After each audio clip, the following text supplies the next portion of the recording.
Hola amigos, hola amigas, qué gusto estar con ustedes de nuevo. Se me había olvidado reactivar el micrófono. Estamos de nuevo en Conversaciones Americanas. Hubo temas que se nos quedaron de ayer y otros que estamos discutiendo que salen de las noticias que han llegado de Cuba con respecto al último periodo de la Asamblea Nacional del Poder Popular. Tengo un problema en una de las luces que yo generalmente uso, por lo cual parece que se me va a ver un lado de la cara un tanto, déjenme ver porque voy a ver porque me entra más, a mí me entra más luz por un lado que por el otro y estoy viendo, déjenme tratar a ver si puedo poner la luz de este lado y yo creo que queda mejor que como estaba antes porque lo tenía por el lado justamente que tengo la ventana abierta y como hoy es más tarde,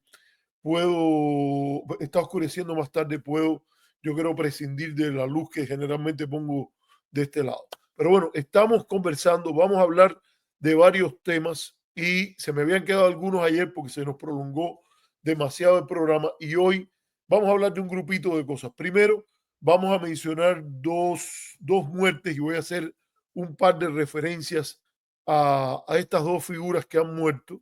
Me refiero a Heinz Rabinowitz, que después fue conocido como Henry Raymond, a quien pude conocer, fui amigo de él y que era el corresponsal de la agencia UPI, United Press International, en Cuba en el momento de la batalla de Bahía de Cochinos, si queremos poner junto a Girón y a Playa Larga, o como más se conoce en Cuba, la batalla de Playa Girón. Y la otra persona que ha muerto, que también tiene un papel en la historia de Cuba y que es importante, espera un momento porque no había conectado me escuchan bien, ¿no?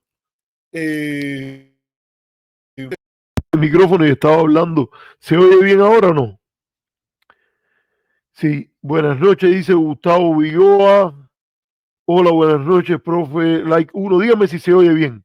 Alberto Cruz que dice, así quedó mejor la luz, gracias. Entonces quiere decir que me estaba escuchando. Buenas noches, profe, desde Sinaloa. Alberto Cruz. Rubelos que dice, saludos, profe Martí López desde Canadá. Bueno, les decía, voy a hablar de esa muerte, que ese era un periodista ya retirado, yo lo conocí. El volumen está cómodo porque a veces hay personas que me dicen que hablo muy alto, que me separe, pero es que tengo el micrófono aquí. Me dice Alberto Cruz, más volumen ahora. Yo creo que se ve bien, ¿no? Se oye bien. De pronto comenzó a escucharse mejor. Bueno, vamos a dejarlo así. Si se escucha mejor, es mejor dejarlo ahí. Y bueno, vamos a hablar también de dos temas de fondo que son importantes. El cambio constitucional y el tema de qué ha ocurrido en Cuba con este tema de la edad límite para aspirar a la presidencia o para poder ser elegible. Para ser elegible no es para poder aspirar porque usted no se candidatea, pero para ser elegible para la presidencia de la República. Y el otro, vamos a hablar de eso y de la Asamblea Nacional, porque fue muy interesante que hubo la rendición de cuentas del Ministerio de Relaciones Exteriores en la Asamblea Nacional del Poder Popular en Cuba, y hablar un poco de el uso de los aranceles, que es un tema que este sería el tercer programa ya en que hemos tratado de tratarlo en las relaciones de Estados Unidos-América Latina y los casos en los cuales está siendo usado para temas que son ajenos a la lógica económica y en gran medida saboteando el Estado de Derecho internacional, la ley internacional, la Organización Mundial del Comercio, que regula en gran medida el uso de aranceles como parte de la política comercial y, por ejemplo, hasta el uso de los subsidios. Es algo que se ha hablado que en el orden de la posguerra, segunda posguerra y el orden de la posguerra fría fue muy importante en la agenda de liberalización mundial económica, particularmente de la liberalización mundial del comercio. Y bueno, veo que tenemos aquí varias personas. Quiero saludar a los miembros del chat que vienen mucho por aquí. Veo que llegó Yuri Díaz Leal, que también es bastante fiel y está en nuestros programas. Gustavo Vigoa estuvo perdido un tiempo, pero está de vuelta. Félix Morfa, que también está. Y como pongo en el ticker que está debajo, si usted puede, contribuir por Cele a nuestro canal a través del correo turilevi@aol.com, y también puede contribuir con un super chat, suscribirse, esto que no cuesta, hacerse miembro, que ayuda a eh, mantener la estabilidad del programa, y además tener acceso a algunos privilegios que le damos a los miembros, videos que ponemos, libros que compartimos. A veces ponemos algo primero para los miembros y después para la audiencia en general. Quiero hacer énfasis en el tema de apoyar al canal. Y apoyar al canal, digo, no solo por el tema del dinero. El dinero es una manera que nos ayuda, pero algo que puede hacer cada uno del que está conectado es compartir el canal. Ayer mismo tuvimos una retención grandísima. Las personas, hicimos un programa de 3 horas y la escucha promedio estuvo por encima de los 40 minutos. Sin embargo, no aumentamos ni un solo miembro y aumentamos apenas 3 suscriptores. Sé que estamos haciendo la última hora, pero eso es algo que, si usted cree que el canal, fíjese, usted no tiene que estar de acuerdo conmigo. Yo recibo comentarios de la mayoría de la gente que sigue el canal, que me dice: profe, hace falta mucho su canal, salga, pero no estamos. Yo se lo digo porque lo considero así, aunque tengo discrepancias con usted. Bueno, yo lo digo, ese es el tipo de público que yo quiero atraer. Es al público que tiene discrepancias conmigo y que puede estar de acuerdo con muchas cosas, siempre y cuando los discutamos a partir de razones, no de imposiciones, no de doblar la cabeza ante el pensamiento macartista que trata de imponernos a nosotros cómo debemos pensar, de la incivilidad del ataque ad hominem. Así que le pido a todo el que pueda que comparta, o sea, dele like, así afectamos los algoritmos de YouTube, y también comparta el programa en la medida que usted pueda en sus redes sociales. Entonces, vamos a tratar el primer tema que yo les quería mencionar. Bueno, el New York Times publicó ayer, creo que fue, o antes de ayer, lo voy a poner, el obituario sobre un importante periodista que cubrió América Latina. Después fue director de prensa de la OEA durante, cuando era secretario general, el argentino Alejandro Orfila. Y yo quiero poner el artículo del New York Times, y a partir de ahí mostrarles esta persona, hacer alguna referencia al artículo, y también hablarles de lo que yo conversé con él y que además está reflejado en una entrevista que le hace su hija y que está disponible online. Pero esta es la imagen que puso el New York Times. Se dice: Henry Raymond, el primero en reportar la invasión de Bahía de Cochino, muere a los 98 años. Este señor, Henry Raymond, era un señor judío de un área que hoy le llaman Kaliningrad, o Kaliningrado, le dicen las personas en español, y que él, por motivo de las persecuciones del Holocausto, su familia lo saca primero a Riga, y de Riga emigran a la Argentina, donde él llega como un joven, muy, muy joven, prácticamente un teenager, un adolescente.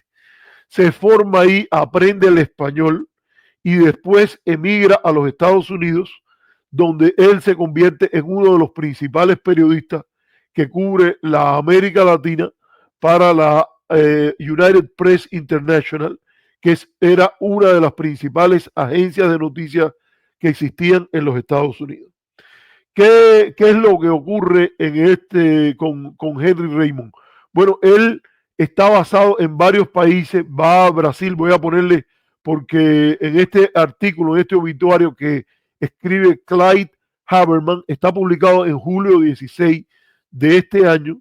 Él cubre varios países en América Latina y intrigado por lo que está pasando en Cuba, él va a Cuba en los primeros años de la revolución y la United Press International tenía un buró permanente en Cuba en ese momento. Después él va a trabajar para otros periódicos y en medio de esto, en cuanto él publica que la invasión está en marcha, ocurren los bombardeos contra Cuba a los aeropuertos con aviones pintados como si fueran de la Fuerza Aérea Cubana, pero que incluso tienen modificaciones al punto que se puede dar un debate en las Naciones Unidas entre Raúl Roa, que él me dijo a mí, yo conocí a Henry Raymond y él me dijo que él conversaba en muchas ocasiones con Raúl Roa, o no en muchas ocasiones, alguna que otra vez que había una relación cordial cuando Raúl Roa se hace el ministro de Relaciones Exteriores de Cuba después de estar esa cartera en manos de Roberto Agramonte, que había sido presidente del Partido Ortodoxo. Ocurre en junio, tengo entendido, junio, julio del 59, la primera gran renovación del gabinete. Creo que es junio, porque todavía eso se hace con el apoyo del presidente Urrutia, Ramón Urrutia, Manuel Urrutia, no Ramón, Manuel Urrutia llegó y se hace un cambio de gabinete y se reemplaza a Roberto Agramonte. Está la anécdota que hay una reunión del Consejo de Ministros presidido por Fidel Castro desde febrero y que Roberto Agramonte dice que tiene que abandonar el meeting porque ya tenía planificada una entrevista, creo que era con el embajador norteamericano, y Fidel le dice, vaya doctor, no se preocupe, y cuando Roberto Agramonte está fuera ya, se entera que hay un cambio de gabinete y que en ese cambio de gabinete Raúl Roa García, que está de embajador en la OEA, es telefoneado en Washington y se le dice, Fidel Castro quiere que vengas porque se te propone como ministro de Relaciones Exteriores y hay una conversación telefónica entre Fidel y Roa. Roa lo contaba y él vuelve a Cuba y toma la cartera de Relaciones Exteriores. Bueno, Raymond está, Henry Raymond, que su verdadero nombre es Heinz Rabinovich. Esto lo cuento porque él mismo me lo decía a mí, incluso cuando me escribía, cuando intercambiábamos emails, que tengo por ahí alguno que otro, él me decía, me lo firmaba Onkel Heinz, algo que después escuché y yo dije, coño, él me lo dice a mí, no, después me dijeron que él usaba eso con algunas personas, sobre todo personas con las cuales él había conocido en el contexto de ser judíos y eso, que quiere decir como el tío Heinz, pero su nombre era Henry Raymond. El libro que él me dedicó, que es un libro que él hizo sobre las relaciones de Estados Unidos-América Latina, también me lo dedica con ese nombre de Onkel Heinz. Bueno, se producen los bombardeos, Roa incluso increpa al embajador Adlai Stevenson, político notable del Partido Demócrata, había sido candidato a la presidencia en 1952, en 1956. Kennedy lo nombra en la posición de embajador en las Naciones Unidas en un momento que este es un puesto mucho más importante que lo que es hoy. El sistema de las Naciones Unidas tenía mucho más legitimidad, mucho más credibilidad. Era incluso, pues, generalmente el embajador en las Naciones Unidas se le consideraba un miembro del gabinete y ahí se produce incluso un intercambio fuerte en el cual Roa denuncia, incluso pone el ejemplo de que hay modificaciones tecnológicas entre el tipo de avión que ha sido usado para bombardear Cuba, que se filma cuando aterriza en los Estados Unidos, y los aviones que se usaban en el caso de las Fuerzas Armadas cubanas. Y es notable que Adlai Stevenson, por ejemplo, le dice después a Kennedy esto de que si lo van a poner a mentir, que se lo digan de antemano, porque hasta el propio Adlai Stevenson no sabía de la operación que estaba se había puesto en marcha. Otra cosa curiosa es que alguien que después va a ser subsecretario de Estado y secretario de Estado por un breve periodo, que jugó también un papel importante en las negociaciones secretas con Cuba, Larry Eagleberger, fue en el final de la administración Bush padre, Larry Eagleberry, que era un oficial en el Departamento de Estado a cargo de análisis, decía que escribió en su análisis, sin saber que la CIA estaba apoyando el desembarco por Bahía de Cochino, que lo más probable era que, dado el apoyo que tenía Fidel Castro, algo que él sabía por los reportes de la embajada americana que habían estado en Cuba hasta el año 61, enero del 61, y por los reportes que él tenía, él decía que, dado el carisma de Fidel Castro, si esto era un desembarco solo de los exiliados, lo más probable es que no pudiesen derribar al gobierno de Cuba.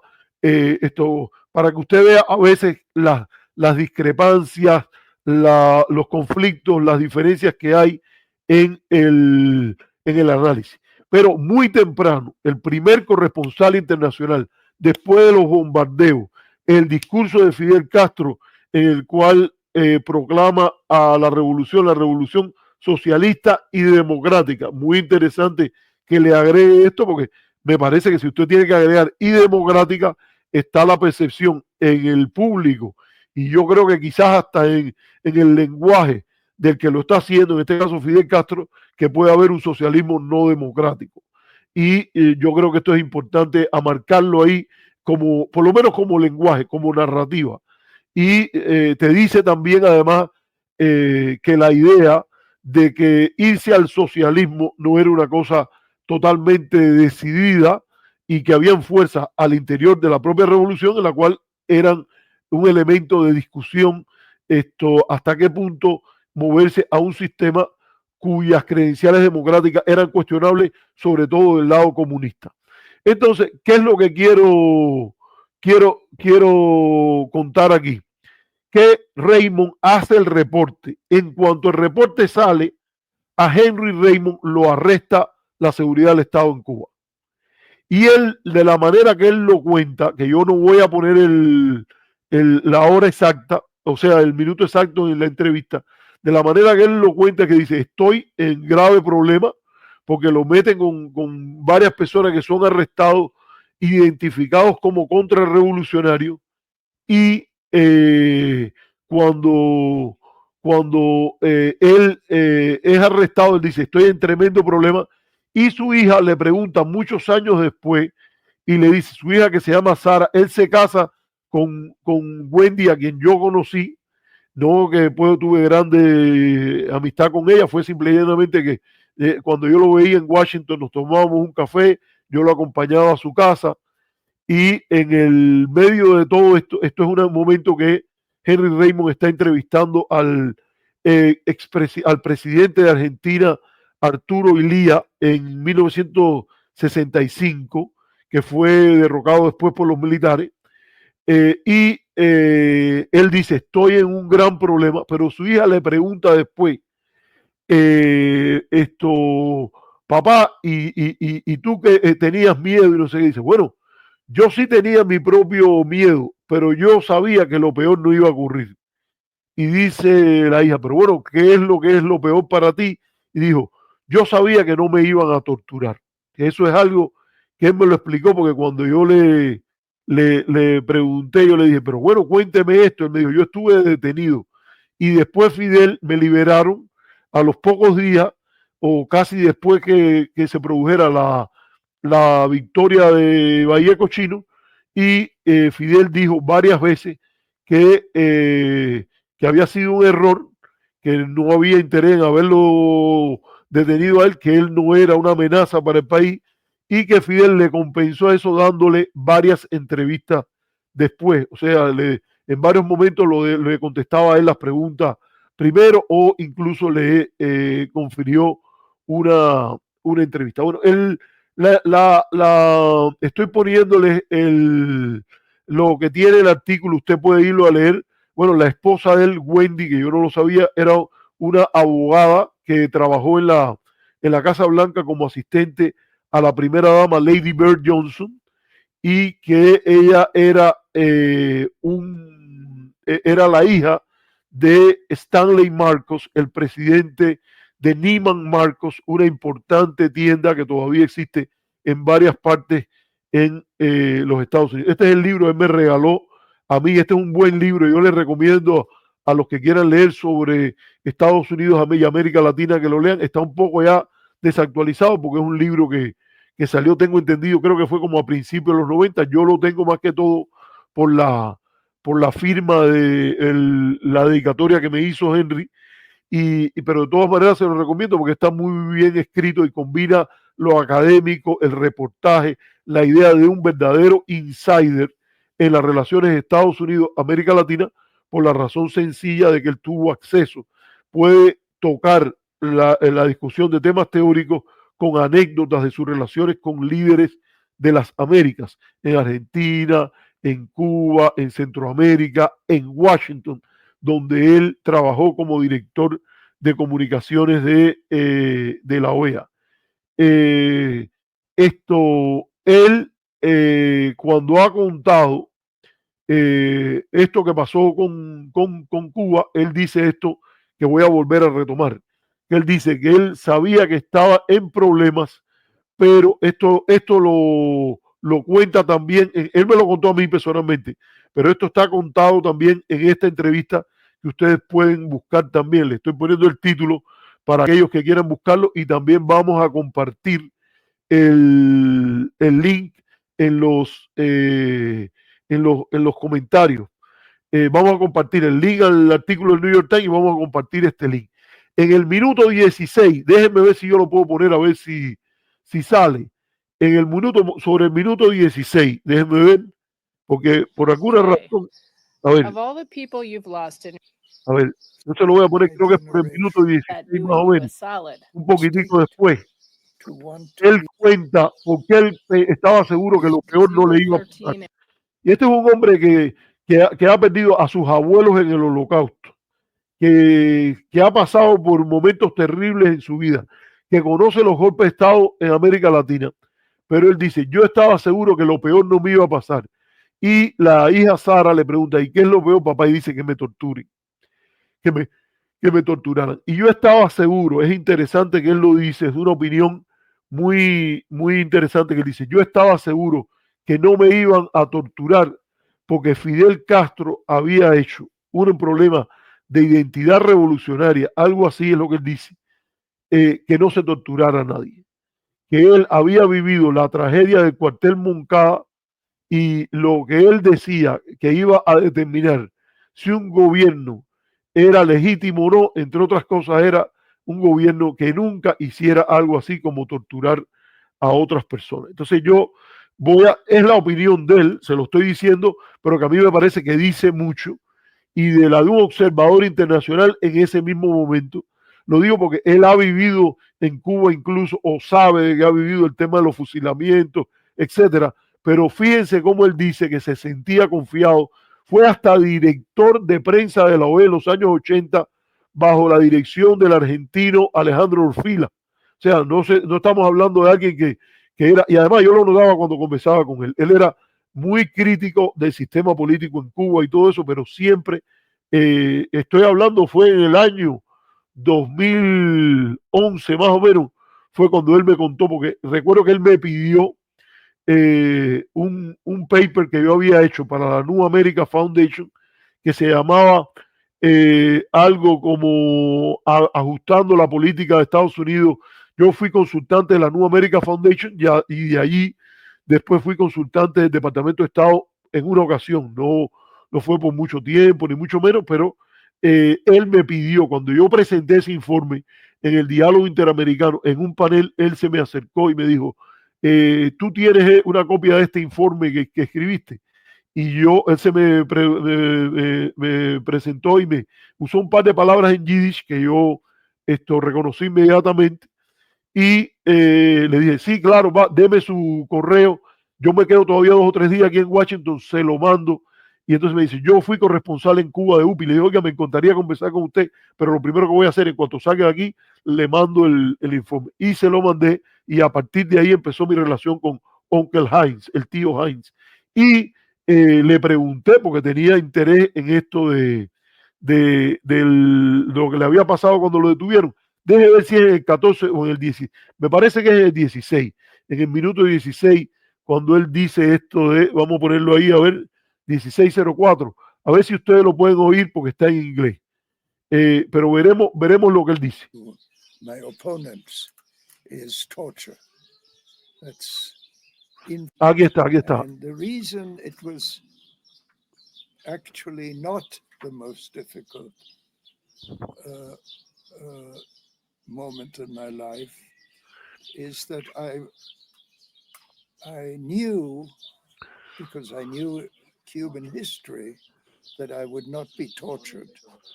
That was, they shoot you once, but what would be insufferable is if they would torture you.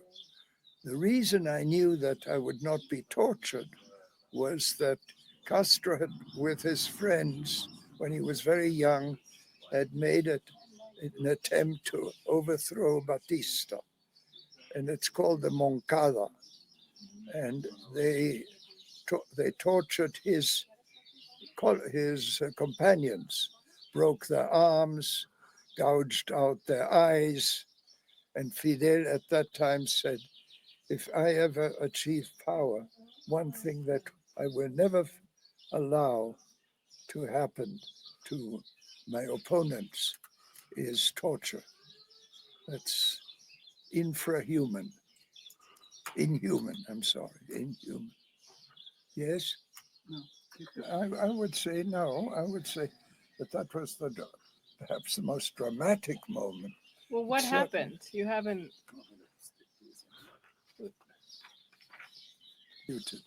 Because I gave the first news of the Bay of Pigs, which was called in Cuba, Playa Girón. I heard it from the Argentine ambassador, who was a thief, Amoedo was his name. Que se menciona Amoedo también en gestiones con el gobierno cubano de supuesta mediación con los Estados Unidos. Cubans who wanted to leave Cuba would give him their valuables, and the son of a bitch would keep 50% for himself. And life has it that his wife took the goods and escaped to Argentina with the second secretary, and he never got to see the loot. However, years later, I was a Nieman Fellow, and one of my colleagues, his father was the Secretary General of the United Nations. So he said, look, my father's having a tea. Why don't you join me? So I went and joined him. I joined his father-in-law, whatever. And there is the wealthiest woman in the world, an Argentine woman who used to fly around the world in her own jet. What did he have to do with you? May I finish? Pero yo creo que se está extendiendo. Yo creo que se está extendiendo mucho, pero ya lo principal era esto de la bahía de Cochino. Y quiero poner lo que dijo. Fíjense. Can you tell me one of the most difficult moments in your life?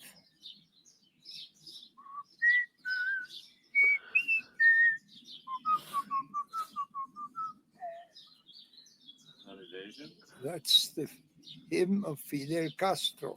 Okay. Fíjense, ahí está. Ese es el inicio del tratamiento que yo me lo había volado. No sé si lo pudieron oír. ¿Oyeron el silbido de lo que él está silbando? Vamos a ponerlo ahí un momentico de nuevo porque es interesante que el hombre está en sus 90 y tantos y él ha pasado por tantas cosas y se acuerda de esta música.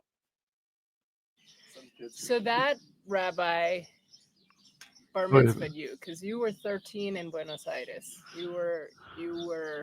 No, wait a minute. Vamos a oír el inicio, la pregunta. ¿Cuál es el peor momento 13 en o el Buenos momento más Aires. difícil en tu So vida? who gave you the Bible?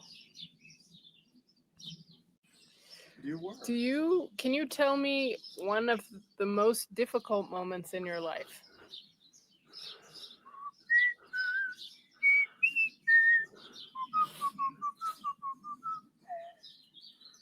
Not evasion. That's the Ven, bueno, ahí lo tienen, señores, para pararlo ahí. Ustedes pueden ir y escucharlo. Él silba la marcha del 26 de julio. O sea, es un individuo que es el corresponsal de United Press International en Cuba. La principal agencia norteamericana de noticias en ese momento eran UPI y Associated Press, o UPI y Associated Press y AP. Y Henry Raymond, cuando le preguntan del momento más importante o más, un momento difícil en tu vida, él responde silbando, como lo dice Alberto Cruz aquí, la marcha del 26 de julio. Entonces hace este cuento o esta idea que él dice, yo sabía que me habían detenido, yo sabía que estaba en tremendo problema y que era una revolución y que me podían meter un tiro, pero tenía el consuelo que no me iban a torturar. Y entonces dice, ¿por qué no me iban a torturar? Porque él dice que había que conocer la historia de Cuba y que Fidel Castro había dicho después del asalto a Moncada que, que nunca él permitiría o que él si algo entendía era que no se debía torturar a nadie y él lo que más temía en la vida era el tema este de la tortura. Yo recomiendo, la entrevista es larga, tiene otros elementos de la vida de él, sobre todo la persona que está interesada en temas judíos, la vida de un judío del siglo XX, que era un judío europeo de Königsberg, Kaliningrad, donde era la universidad de Emmanuel Kant, y que iba siempre, me gusta recordarlo porque es algo que es como es una inspiración, que Kant usaba una carriola para ir a dar sus clases, y que después vivió en la Argentina y después se convirtió en una figura importante en términos de periodismo en la relación entre Cuba y Estados Unidos. De esos periodistas que uno puede decir a veces ya no hay. Bueno, vamos entonces a este es el primer tema que quería tratar, mencionarlo, es una curiosidad que no quería que se fuera desapercibida. Voy a poner el link eventualmente a esta entrevista y voy a poner también el link a el obituario que sobre él publica el New York Times en el día 16 de junio. Voy a tomar la primera pausa y regreso con ustedes en un minutico.